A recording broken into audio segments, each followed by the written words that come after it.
Good morning, everyone. We'll get started here, and I'll be a little bit more professional for our session about professional Christian. Um,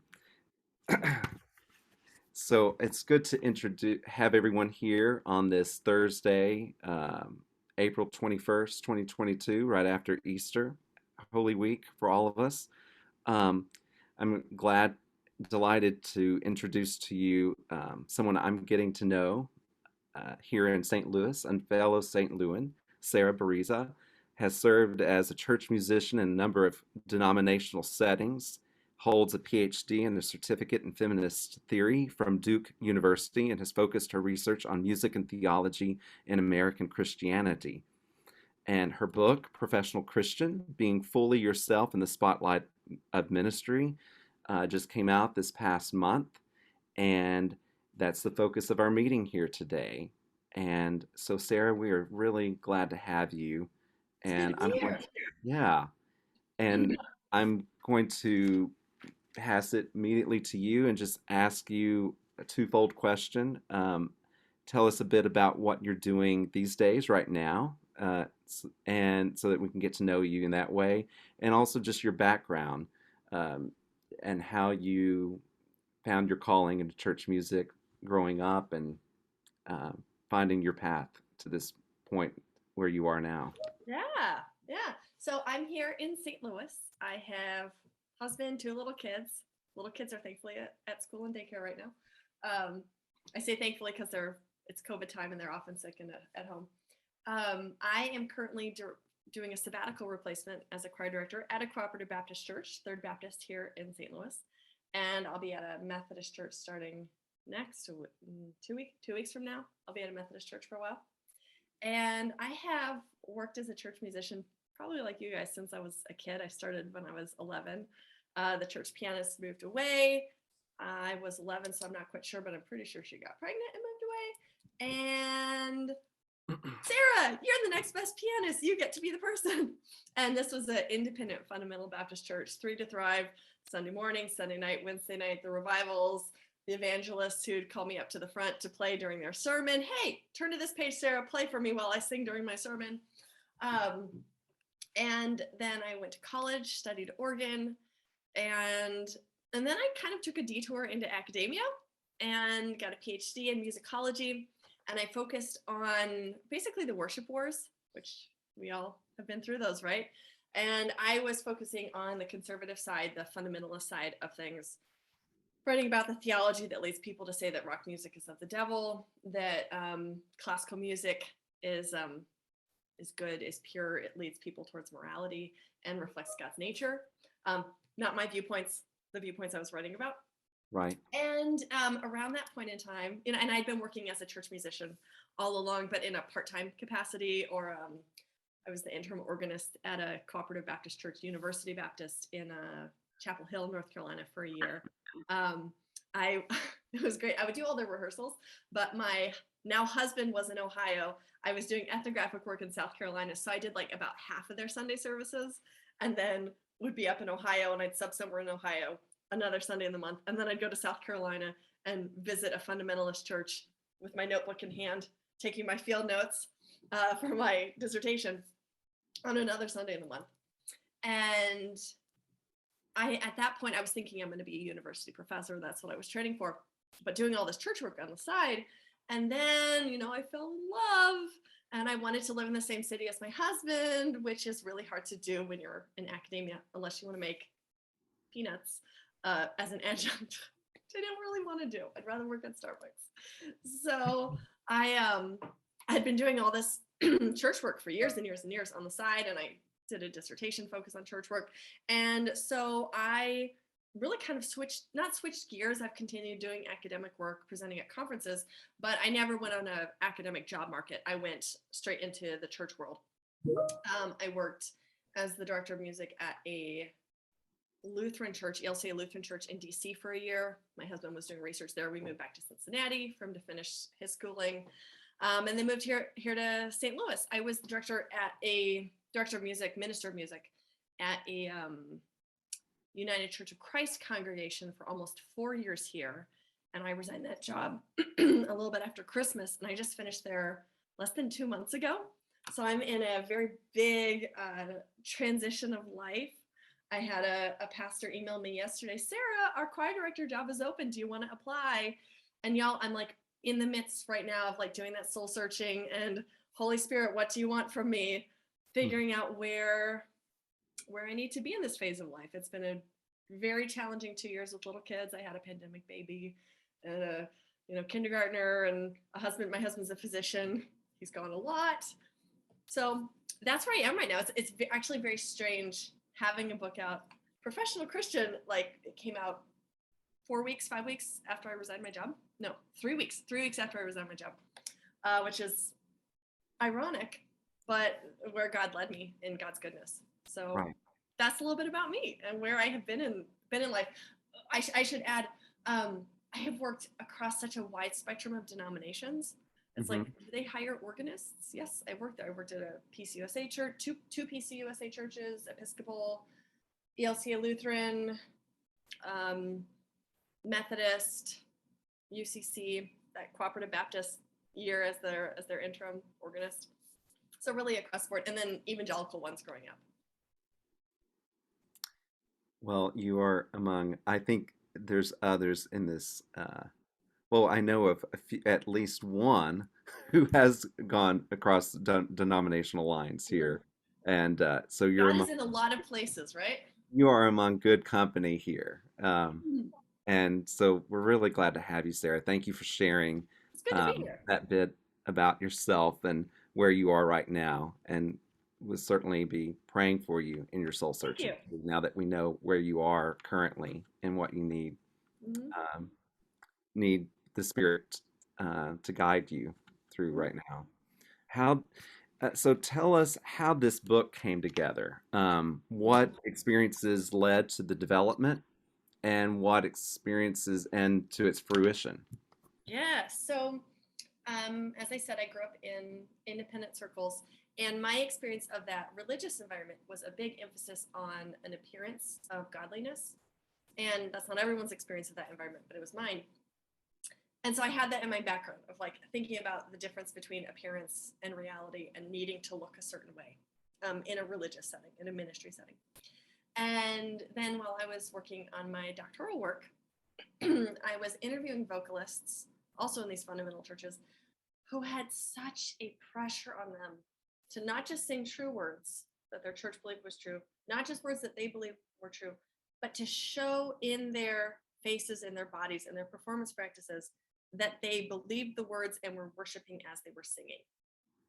And this was in a more classical, more constrained performance type, but still needing to show their genuine authenticity as they led worship. And then like on the other side of that worship, where that, in a more contemporary type services where all the emotive behavior and the vocal timbre that goes into showing true authenticity in a worship service. And then thinking about, well, but how do you do that when you're exhausted? What does it mean to expect a worship leader to always look a certain way? And for your worship to look a certain way, for it to be real or genuine? When guys, you all know this, we have bad days, we get sick, we don't feel like doing it, we go through seasons of doubt, much as we don't like to talk about it. We have all these other things going on. And does that make us liars? Does that make us hypocrites? Does that make us disingenuous? Does that mean we can't lead God's people in worship? And then, that the same holds for pastors. How do you show up, at someone's deathbed when you're having a really great day, or vice versa? How do you counsel someone, they're so happy they're going to get married and you're going through a divorce? Like, how do you do that? And so out of that academic research, I started wanting to write about that in a really practical and pragmatic way, and like backed up by all that kind of theoretical stuff that I was working on. And I'm one person, I'm one data point, I'm one personality, one set of experiences, which is fine and interesting. I have valid things to say. And I wanted to get a much wider range of viewpoints. So I ended up interviewing about 50 people for my book. People who are pastors, people who are chaplains and youth leaders and religious nonprofit workers and teachers, people who were in these settings where they needed to show up in a particular way, in a particular role that God had called them to, and be themselves in a professional way. And by talking to so many different people, different denominations, different ages and stages, all those different things, and especially different personalities, so many different personalities, I think I was able to get at a much bigger sense of how are the many ways that one can be oneself in that professional ministry setting. What are different approaches to that, not just in the way that the people we minister to and with see, but in our own self-knowledge and self-consciousness. What are different ways to understand who you are in that ministry setting? And I wrote it especially for people who are kind of at the earlier end of ministry, because I think that is particularly hard, in your 20s, especially for people who weren't trained to be in ministry in a certain way, which is a lot of school teachers and a lot of church musicians, actually, not as much for ordained people who have been to seminary. But that's where that came out of, where that heart for this book came out of, and then the people that I talked to kind of make that come to fruition. Mm-hmm. Thank you. Um,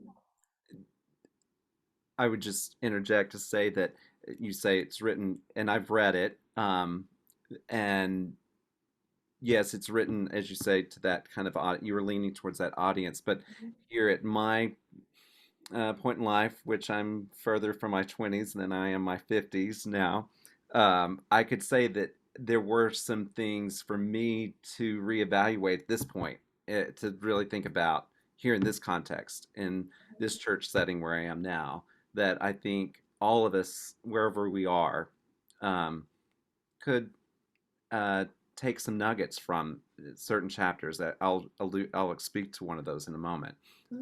But yeah, could you give us a 38,000 up in the air view of the book? Just give us an overall.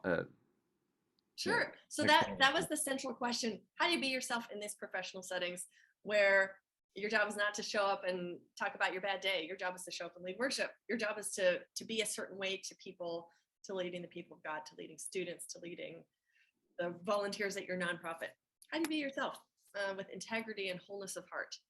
And I think, like, in a thesis kind of way, I think that comes down to love for our neighbors, and knowing that being more fully ourselves does help us love our neighbors more. I think that when we are more fully ourselves, we are more conformed to the image of Christ. And by being more and more conformed to the image of Christ, we are more truly, truly ourselves. And therefore, it's worthwhile to be more ourselves. I think that we bring so much more to ministry when we can be more truly ourselves and more fully ourselves, and grow into that over time, because who we are at 22 is not the same as we are at 42. Exactly. And be willing to grow with the Holy Spirit as we change over time. And so with that, excuse me, with that like a underlying bedrock of belief about being ourselves, I take different angles about how to think about this. For instance, I have a chapter on being real-time ministry. How do we be in the present with people? And that could be in performance, or particularly in pastoral care, where you are with someone and you have no time to edit or think about really what's going on. You just have to be right in the present. How do you do that? I have a chapter on concepts, because I think there's a great book by the title "The Metaphors We Live By," and our metaphors, our concepts of self, often shape who we are. So I talk about authenticity and sincerity and persona and vulnerability as ways to understand what it means to be yourself. I talk in different chapters about this strange relationship between the people we minister to and with, and who we are, and how often that can be so distant. And people who are not in ministry often have no idea really what we're doing, and don't understand that there is a difference in power between what we're doing and what we're doing. And sometimes they have more power than us, and sometimes we have more power than them, depending on that. And I cover that in several different chapters, like, for instance, where I'm talking about how to use social media, or how to work through controversy, or how to talk about the hard times that we go through in ways that are beneficial and respectful and honor people's privacy, including our own, and yet allow us to minister out of the hard times in our life, because I think that's an important facet of our ministry, or at least can be. Yes. Um, those are a few of the different areas that I talk, but that bedrock of it is good to be who we are because God made us to be more and more like Christ, which is to be more ourselves, truly ourselves, not in a selfish or narcissistic way. That's where this is all. That heart of love is where it's all coming from. Thank you, Sarah.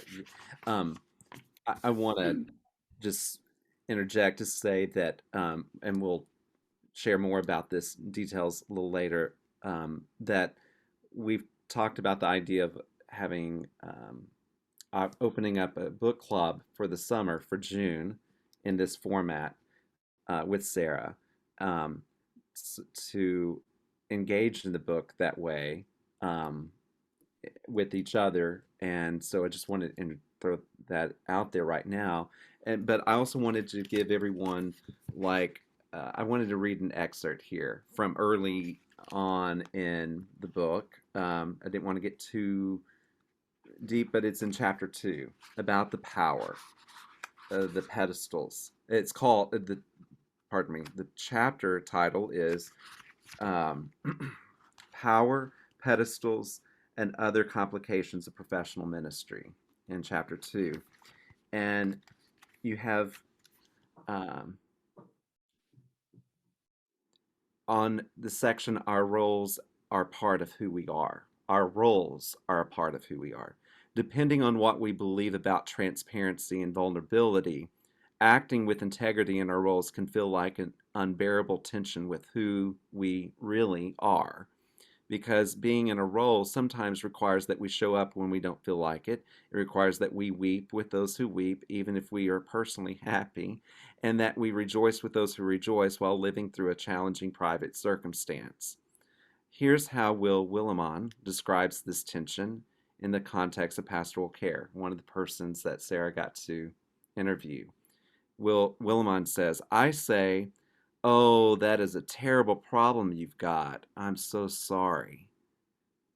But the truth of it may be your problem seems terrible to you because it's yours, but it's a problem I've heard from 200 people in my 20 years of ministry. So when I say, oh, I'm so concerned about your problem, I'm not deeply concerned. Deeply. It's not turning me upside down. Rather, I'm expressing concern because that's my role. I'm a pastor. I'm letting you know that your pastor cares about you and your pastor is being attentive to you. End of quote. Sarah says here, just in this last paragraph, you may read Willimon's statement and think it is disingenuous, but even though our approach to this situation, a common one for those of us who lead worship or give pastoral care, has the potential both to be deceptive and to fragment us at heart, our various ministry roles are a part of who we are. They are not a layer on top of our true identities, but are integral to our whole selves. And here's the final statement. As a result, we are being fully ourselves when we lean into a role, whether or not we feel like it in the moment. And I could go on. There's more there in that section, but I just wanted to read that to kind of give you a little taste, everyone, that, well, for me, this past Sunday morning, I don't know about you, but this is a confessional here. I'll just say this, be vulnerable enough to say this, that by after Palm Sunday, Maundy, Thursday, Good Friday, and interviewing a candidate and continuing interviews this week for an assistant position here among the staff, by Easter morning, the last thing I really was feeling this year, sadly, was really wanting to get up and be here. And it's sad because it's the first in-person Easter service we had in 3 years. And it was wonderful. but I couldn't fully worship or be engaged. And I'm just sharing that with y'all here, um, to realize, and I know I had a role to play on Sunday.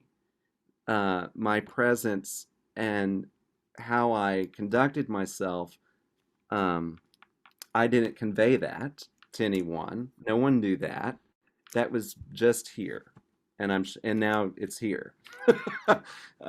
So, Sarah, I just wanted to read that because I think that's a way for y'all to kind of get a taste of, oh, okay, this might be worth exploring together, if you want to be engaged in that way. Does anyone have any questions or, at this point for Sarah? I have a question. With the number of denominations and places that you've served, did you find it challenging with different theologies, or just keep a solid ground, I guess, for your own beliefs? What were the challenges there? I think some of this is I have shifted over the years. I grew up fundamentalist Baptist. I became Eastern Orthodox as a very young adult. I think I was like 22. And I have landed on the very off the deep end of liberalism. And so some of that is reflected in the places where I've worked. But much, much more than that is in my deepest heart of hearts, I don't care about most denominational things. I truly do not care. And I realize that for many people, that is actually not the case at all. Take my husband, for example. My husband's beliefs about the Eucharist and his Eucharistic theology is so central at the heart of his faith. He did not attend the UCC church where I worked. He's not going to the Baptist church where he works. He goes to a high Episcopal church because that's the closest he can get to Catholicism while also welcoming gay people and women clergy. And he would be in a Catholic church if we didn't have children that we needed to influence in that way, because that's so central to his faith. I don't care. I'm happy to receive the body and blood, the cracker and the juice. Jesus is here. Yay. And I have sometimes, I write about this in the book, actually, how I have sometimes had colleagues who were deeply steeped in a particular denomination, who had spent their entire life growing up in a denomination, going to seminary in a denomination, and looked at me like, are you like a fake, basically? Because you're fine being, and I mean, the nice thing about music is, for the most part, the hymns go across the board. And I don't know, I think a lot of it comes down to like, who can, like, can I worship God with the organ and the piano and the choir, sometimes the handbells in the congregation, in a way that supports some certain baseline truths about what I believe about God's love for all people, emphasis on all people, and God's care for all people. And that to me is actually, this is an interesting story, since I'm with the Cooperative Baptist this morning. Actually, I'm not sure if you're all Cooperative Baptist, so, many of you. When I was at University Baptist Church in Chapel Hill, and I subbed there a lot, and then I was there continuously for a year. And when I started there, I was, I was Orthodox at that point in time, and which I still identify as that. I just don't attend there because they don't hire organists. But I remember this was the first time I had been in a more liberal church in my life. And so I was 22, 23, I guess, 23 maybe. And I remember realizing, oh, God is here. Oh, God is here for real, and not just in this kind of like, oh, well, maybe, sort of, kind of. And I knew that in my head prior to that, but because of how I had been raised, I didn't really know and truly believe that in my heart.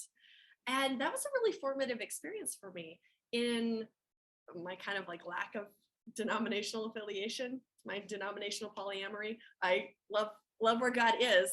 And there are so many ways that God is with us, and that God leads us corporately, that God leads us in our polity, And I'm grateful that I've been able to be in so many places, that I have been able to see God working in different ways with different people from very different cultural backgrounds.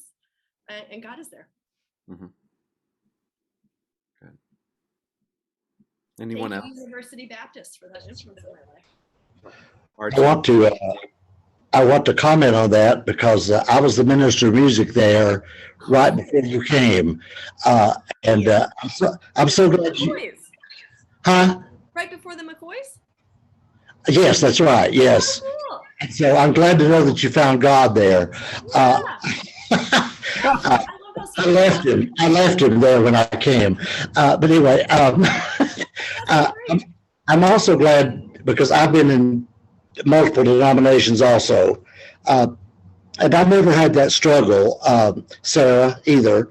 And it was odd, and maybe because of the music aspect didn't bother me. And I very rarely had problems with the theology because I was in a Methodist and Presbyterian. That's the only places I wandered off into. And it was mostly over issues I was having with Baptists before I finally landed in the cooperative Baptist realm. But it's funny. I thought I would. Because I've been a Baptist for so long, but I didn't. And I think it was mostly because the music was solid in all of those places, and I was able to work in that area.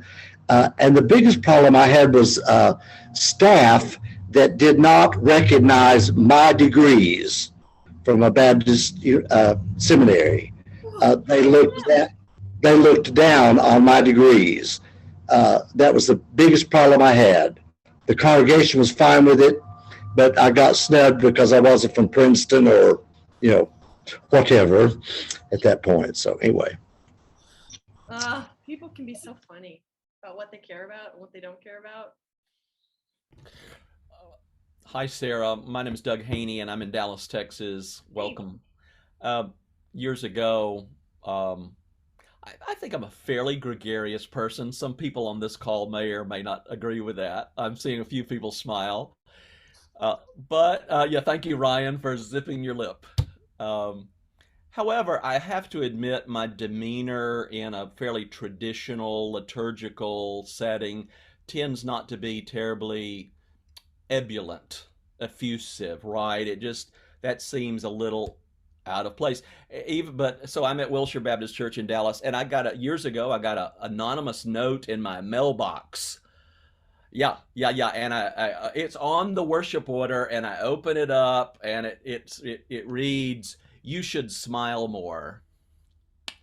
And this really goes to your point. I guess I was just a little stung by that comment, and you have a little, maybe I should put on the face, but and I don't remember necessarily feeling badly that day. Look, it's just my resting face. But this goes to your point of the tension between yourself and the expectations of various congregants.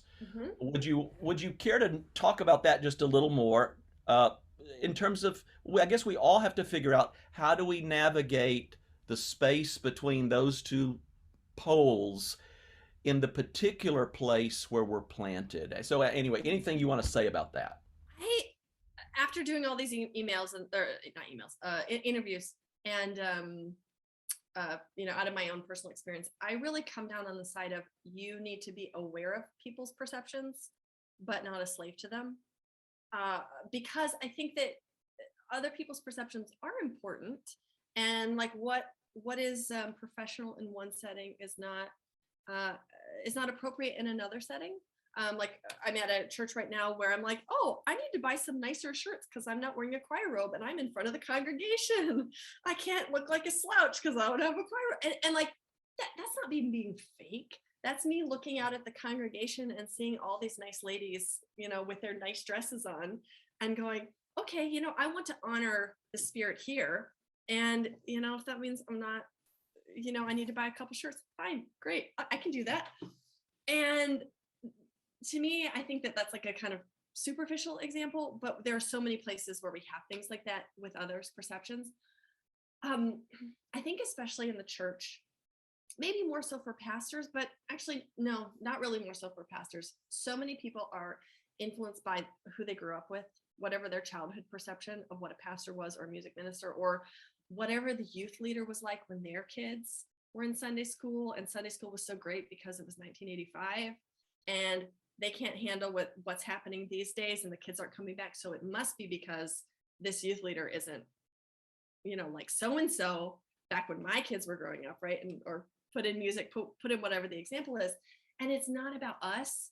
It's about their perceptions and what they think a pastor should be like and what they can imagine, like their capacity for imagining who God could lead into ministry.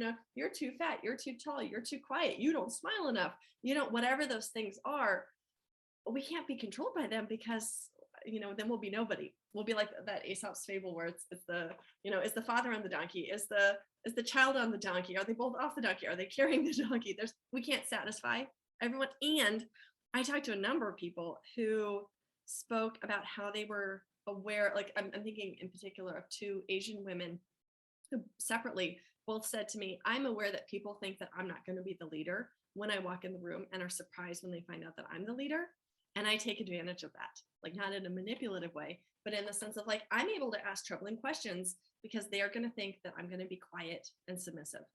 And I'm just going to use that stereotype to my advantage as I lead people toward God. And I think many of us don't have that particular stereotype about us when people see us, but people often think that you must be a particular way because, well, you're tall or you have a big voice or you're a short lady or you're whatever the thing is. We have to know it, but we can't be controlled by that. And some people are just mean and say things like, you should smile more. That's on them.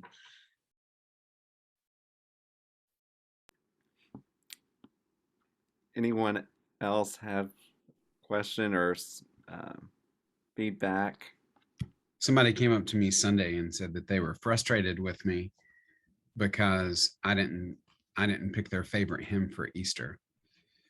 And it was literally one of the worst Easter hymns. I'm not going to name it, but it was so horrible. And I thought, you will probably never hear me pick that hymn. Up from the grave, he not that arose. one, but that is in the top. I call that one, that's the gopher hymn because, excuse me, no. That's the Groundhog Hymn because Christ goes back into the grave and then comes out and then goes back and then comes out. And back and forth every single time. But I think going back to the Willimons quote that you read earlier, Kyle, I think one of the harder parts, this sounds like I'm bragging, which I'm not. I don't so much have a problem when someone is coming to me with an issue and I say, gosh, that's really something you're going through. In a sympathetic way, it's more empathetic in that then I take on that issue that they're relaying to me. And I struggle with trying to let that go. So many times I'll go home in the evening and talk to my wife about something that a church member shared with me. It's weighing on me. And I struggle with that. I don't know if that was so much a statement or a question, but how have you, in your research, how have you heard people have dealt with that and overcoming that? Man, I think that sometimes what we go through goes also like with physicians dealing with really hard things, and therapy, spiritual direction, having just close people in our lives, whether they're our peers or more in a more mentor role, people who are able to carry that with us. One person I talked with who's a Lutheran pastor and a professor, she said something like, such a great pithy quote, but something like, it's that person's job to you what you do for other people.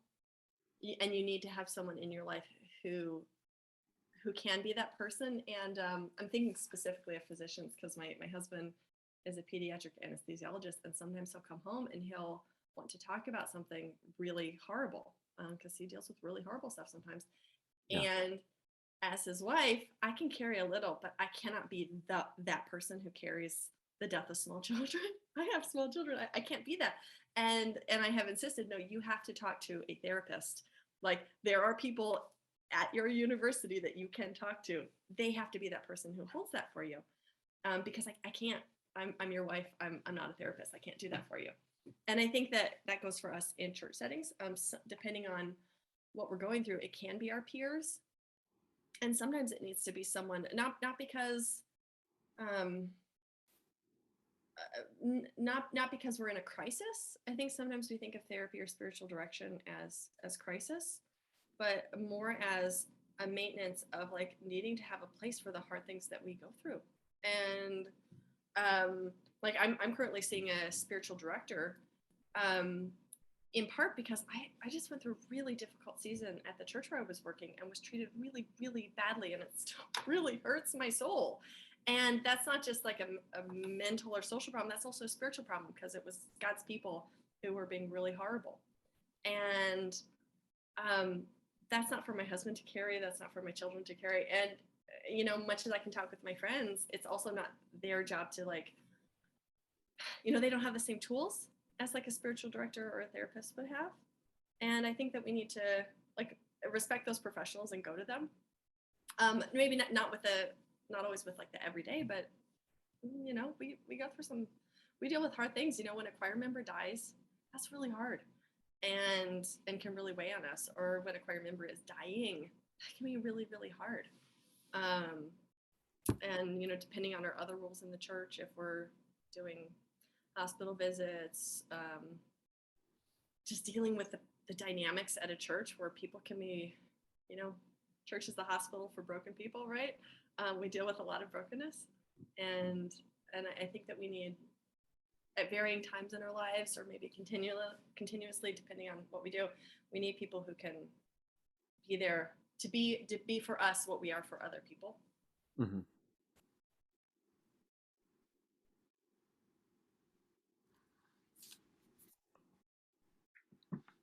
All that to say, we don't have to be strong and hold it all ourselves, because we're people, and we don't want to be cold and suddenly never care, right? We don't want to stop caring about the folks who have difficult things. Right. Very good, Sarah. All Thank good. you. Thank you. Yeah. I realized I had to stop going home and telling everything to my wife, not because she's an untrustworthy person, but if there was any grief or anguish that I had with a member, she is such a protective bear. She cuts that person out of her life, And so I thought, I can't do, because I want her to have relationships with people, and I will bear a grievance and then get over it and move through it. She won't, she'll stay and how frustrated. great to have a protective bear in your corner. We want protective bears in our corner, and Yeah. Right. Right. Then I'm having to bail her out of jail for mauling somebody. Yeah. We don't want to do that. Yeah. Yeah. That's a lot of burden for a spouse partner to carry. Yeah. And if some are fortunate, I work with a colleague here that their spouse goes to another church, an Episcopal church. Sarah, we'll trade notes later to see your husband and my colleague's spouse go to the same place, but that would be ironic. And I think, they don't have to carry that burden when they're in another congregation. That helps too, but not all of us are in that boat. And sometimes it can be wonderful to have people in your congregation. Like when I was at Lutheran and Episcopal churches, my husband was in the choir and in the congregation, because it was a place where, Eucharistically speaking, he felt like he could be there, and because that's really important to him, and I respect that. And like that was actually really fun. Sometimes challenging, having a little kid whose mom is up there and can't go see their mom, but for the most part, like it pros and cons, right? Pros and cons, for sure. Yeah. Your husband's affinity for the Eucharistic tradition is certainly to be commended, and I was reflecting on this tension and between expectations and authenticity, and our sense of self and the projection that comes upon ministers from congregants. Really, Augustine addressed this. I mean, in the early centuries with the Donatist controversy, captured in the phrase, the efficacy of the rite, that the efficacy of communion, at least in the Eucharistic tradition, does not depend on the holiness of the celebrant. And I think there's actually something to be learned. Now, that may not play in Peoria for the person in the pew. That may be a little bit too much here, but I do think we at least need to give ourselves some grace.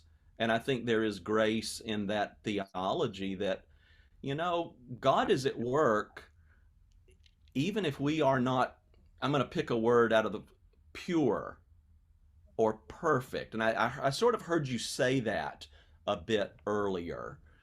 You want to speak to that a little bit more? But I think that's something I really, even as a dyed-in-the-wool Baptist, struggled with as particularly a young adult, is the whole purity theology.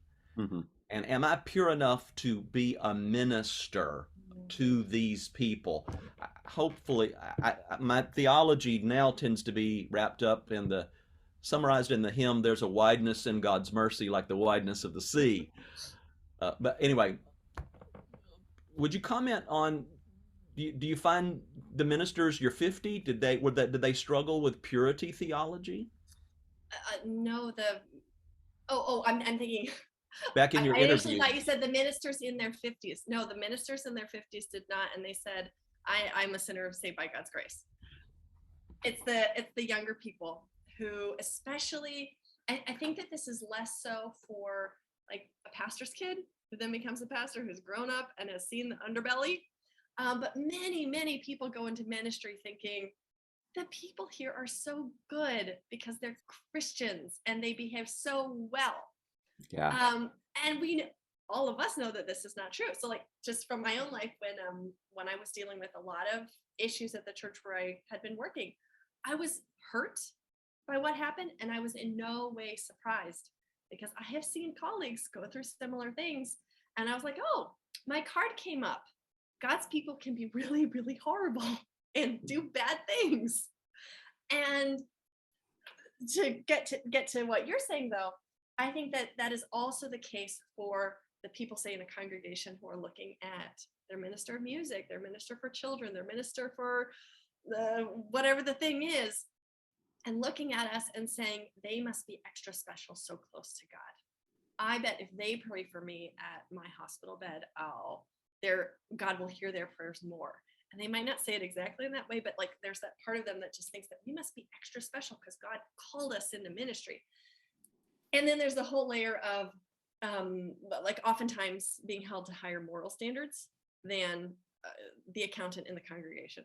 And it's not that we want the accountant to fall into adultery, but like he's not going to lose his job, whereas we probably will.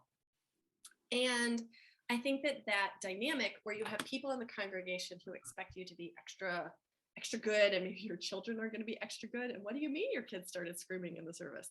And then our own selves, like knowing that we're held to a particular moral standard, depending on our denomination and, with variance, but generally speaking, held to a certain moral standard, it can make us pretend like we're better than we are.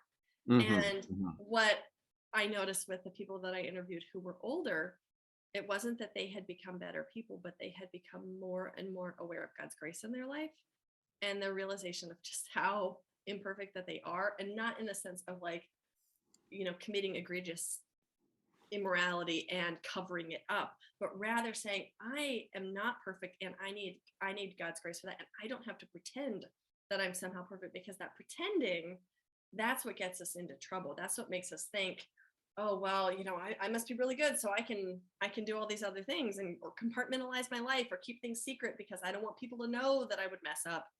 Mm-hmm. And that can be really, to my way of thinking, that can really lead us down the wrong path.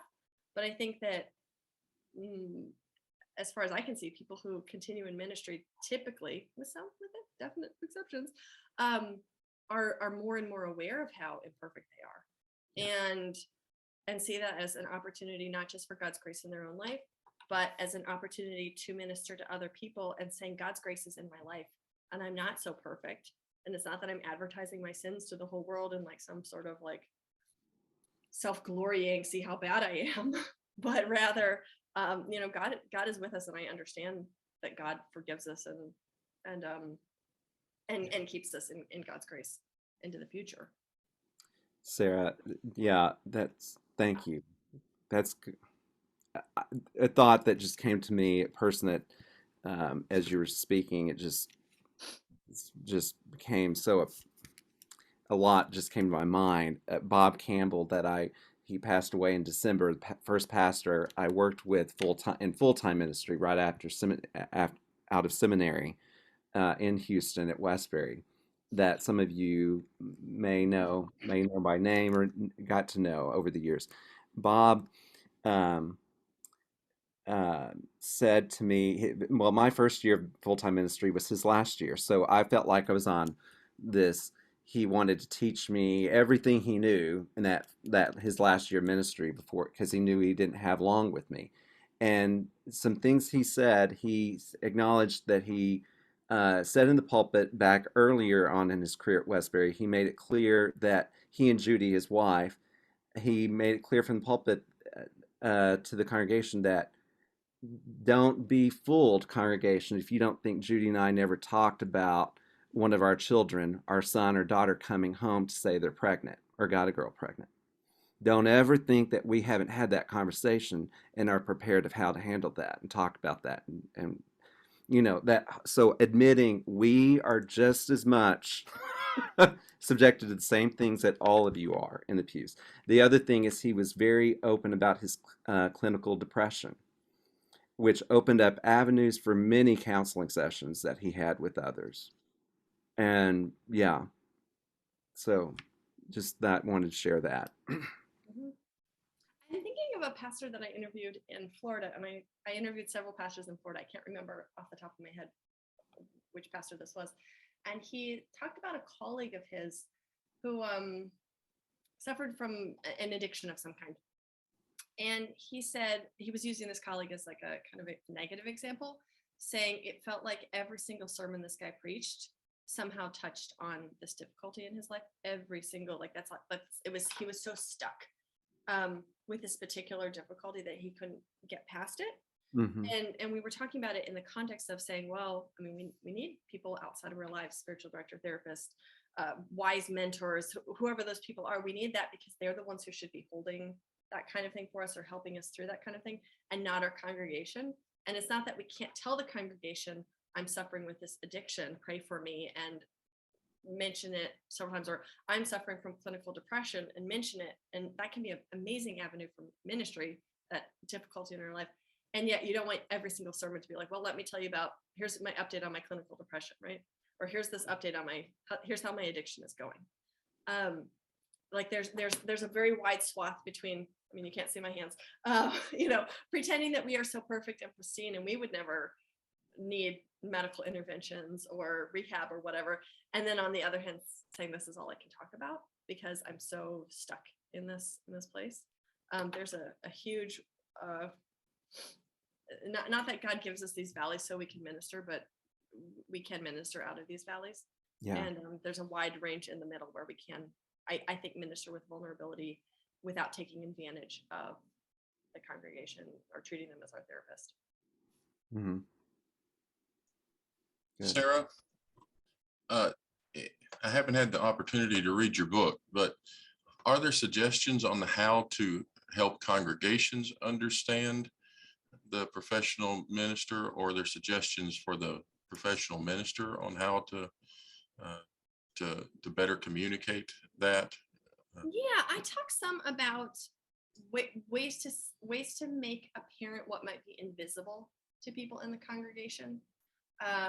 Like a real classic example from these days on social media is where you have this pretty influencer who seems to have the perfect life and her children never make a mess and everything is so beautiful and her hair is always so great.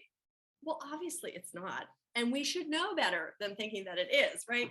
nobody's life is like this. Nobody's hair is perfect all the time. Nobody's children never vomit, you know?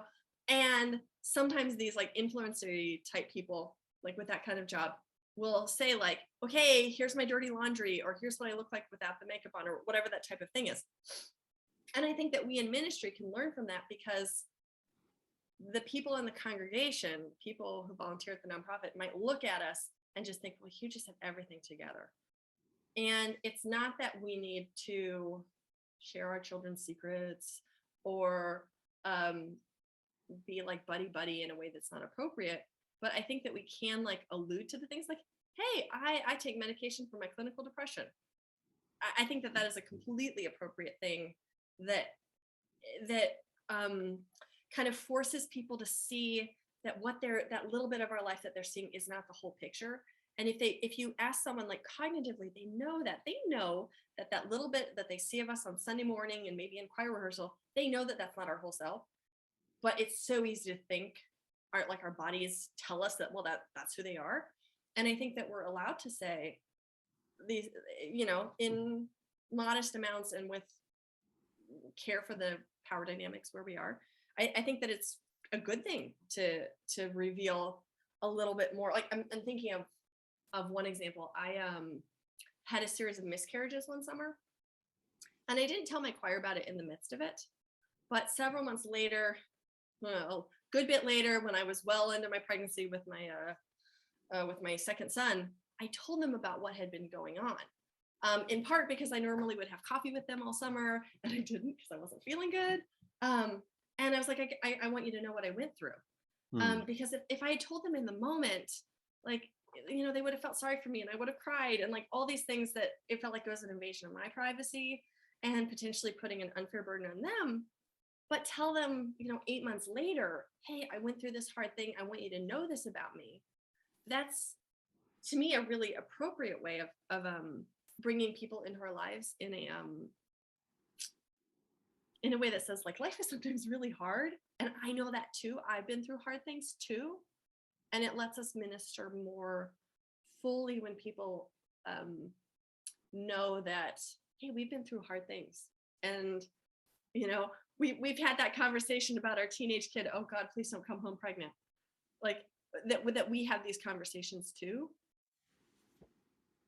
People need to know that, because it's so easy to forget and think very naively that our lives must be as perfect as they seem on Sunday morning.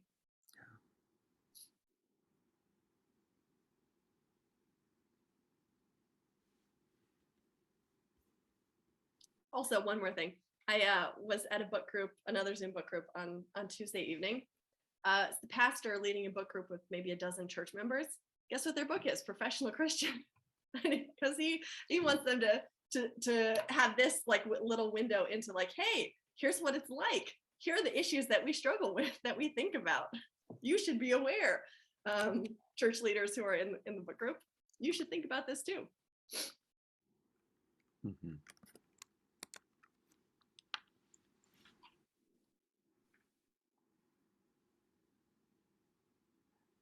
So, any other questions, feedback before we start moving to close here for the day? Thank you for welcoming me this morning. It's been good to be with you all. Sarah, yeah, thank you. And among us here are Maria Montero. I don't know if you're available to open your mic. We just want to introduce those who are new this morning, that have just joined us for the first time today. Melanie. Hello. Hi. Hi. I was driving, so that's why I didn't have my screen on. So I just got to my office. So I'm still on my phone, but I just got here. So I understand, Maria. And it's I-35, so we all understand. Or well, the Texans and the former Texans understands. And Melanie, I think you were opened up your mic. yes. Yeah, go ahead. Where are you? Tell us where you are, what you do. I am recently retired from full-time ministry. and am singing in the choir at First Baptist Augusta with Ryan. So he invited me to look into the group, and it's been a good thing. Great. Well, glad to have. She's my favorite choir member. Yeah. This is being recorded, Ryan. Be careful, Ryan. Be careful. That's right. And then Susanna Miller. Yes, hi everybody. Hi. My name is Susanna Miller, and I have the privilege of being Carrie's Associate Director at Highland Park Methodist in Dallas. I've been on staff there for a number of years. And he told me about this session today with Sarah, and I so enjoyed, Sarah, listening to you and hearing about your book. I can't wait to get it and read it. Thanks for being here. Such important information, and I think so needed by a lot of pastors, especially music ministers. So thanks for letting me join today. It's been a privilege. Welcome. Glad you could. Doug, who's your favorite choir member? Carlita, your wife.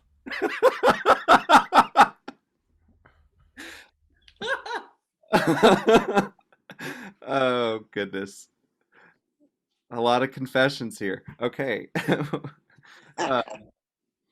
Well, it's good to meet those new folks here among us. Glad you could be with us today, and hope you can come back. And to everyone else who's engaged with us before, it's good to see y'all. I'm glad we all made it to this side of Easter and can rest some this weekend, hopefully. Don't have anything scheduled that we're in charge of, at least until Sunday morning. So